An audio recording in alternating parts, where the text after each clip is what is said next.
Alright. So, daghan kay nangutana sa kuha about Babu Santa. Saan daw nila pag-adto dito.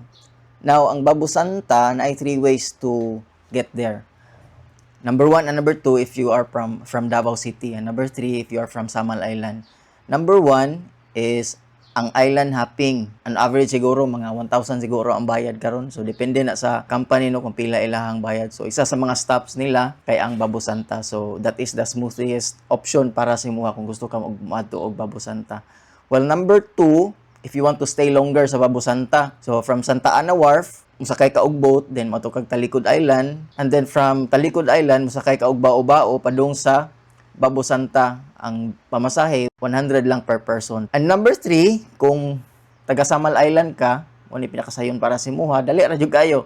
So from Kaputian Wharf, musakay lang ka og lansa padung sa Talikod Island, 65 ang pamasahe. Parehas lang yapon imong himuon, musakay lang kag Bao-Bao padung sa Babu Santa, 100 ang pamasahe. Alright, so hope that helps. Cheers!